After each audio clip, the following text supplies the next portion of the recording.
अंजीर यानी फिग्स एक सुपर न्यूट्रिशियस और मीठा ड्राई फ्रूट है जो सॉफ्ट होने के साथ साथ सेहत के लिए कमाल का है।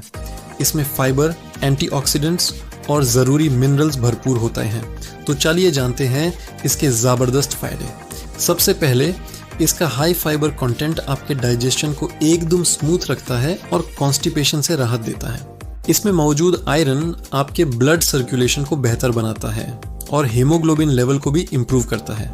अगर आप वेट कंट्रोल करना चाहते हैं तो अंजीर आपकी मदद कर सकता है क्योंकि ये आपको देर तक फुल फील कराता है। साथ ही इसके एंटीऑक्सीडेंट्स आपकी स्किन को नेचुरल ग्लो देते हैं और एजिंग प्रोसेस को स्लो करते हैं। लेकिन हर चीज़ की तरह इसके भी कुछ नुकसान हैं। ज़्यादा अंजीर खाने से पेट खराब या लूज मोशन हो सकते हैं। इसमें नेचुरल शुगर होती है, इसलिए डायबिटिक पेशेंट्स को इसे लिमिट में खाना चाहिए। याद रखें, इसमें कैलोरीज भी ज़्यादा होती है, तो मॉडरेशन ज़रूरी है। तो अंजीर को अपनी डाइट में शामिल करें, लेकिन हमेशा लिमिटेड क्वांटिटी में। ऐसी ही और हेल्थ टिप्स के लिए हमारे चैनल को सब्सक्राइब करना ना भूलें।